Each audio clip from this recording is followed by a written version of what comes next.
There's an old saying that the competitive market model seeks to create the best possible goods at the lowest possible prices. This statement is essentially the incentive concept which justifies market competition based on the assumption that the result is the production of higher quality goods.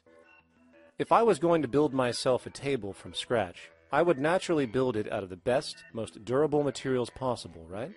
With the intent for it to last as long as possible. Why would I want to make something poor, knowing I would have to eventually do it again and expend more materials and more energy? Well, as rational as that may seem in the physical world, when it comes to the market world, it is not only explicitly irrational, it is not even an option.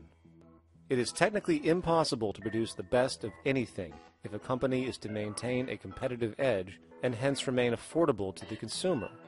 Literally everything created and set for sale in the global economy is immediately inferior the moment it is produced, for it is a mathematical impossibility to make the most scientifically advanced, efficient, and strategically sustainable products. This is due to the fact that the market system requires that cost efficiency, or the need to reduce expenses, exist at every stage of production, from the cost of labor to the cost of materials and packaging, and so on.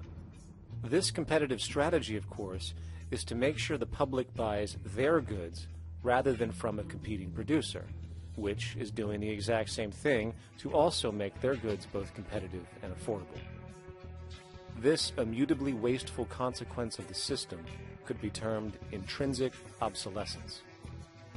However, this is only one part of a larger problem. A fundamental governing principle of market economics, one that you will not find in any textbook, by the way, is the following. Nothing produced can be allowed to maintain a lifespan longer than what can be endured in order to continue cyclical consumption. In other words, it is critical that stuff break down, fail, and expire within a certain amount of time. This is termed planned obsolescence. Planned obsolescence is the backbone of the underlying market strategy of every goods-producing corporation in existence. While very few, of course, would admit to such a strategy outright, what they do is mask it within the intrinsic obsolescence phenomenon just discussed, while often ignoring or even suppressing new advents in technology which might create a more sustainable, durable good.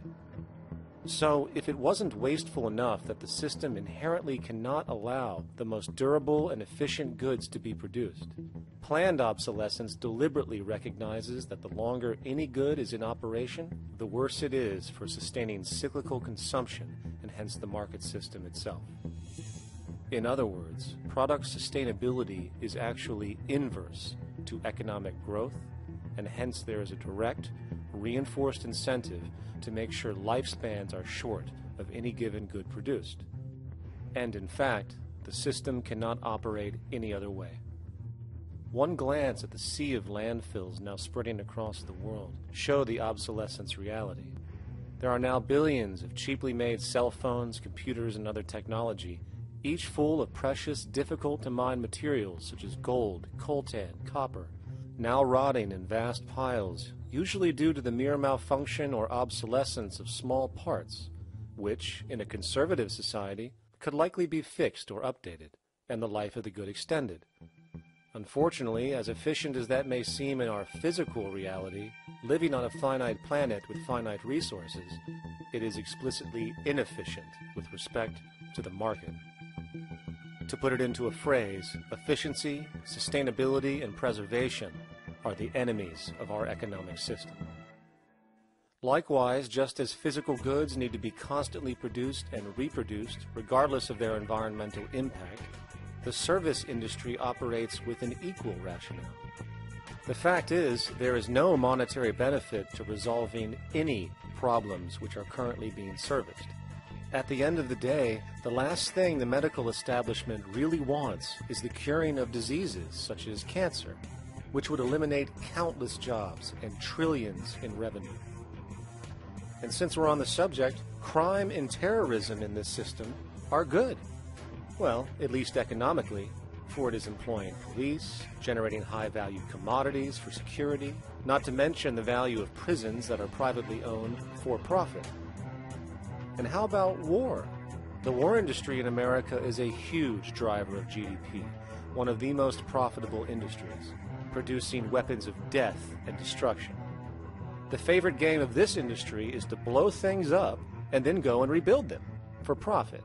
We saw this with the windfall billion-dollar contracts made from the Iraq War. The bottom line is that socially negative attributes of society have become positively rewarded ventures for industry, and any interest in problem resolution or environmental sustainability and conservation is intrinsically counter to economic sustainability. And this is why every time you see the GDP rise in any country, you are witnessing an increase in necessity, whether real or contrived. And by definition, a necessity is rooted in inefficiency.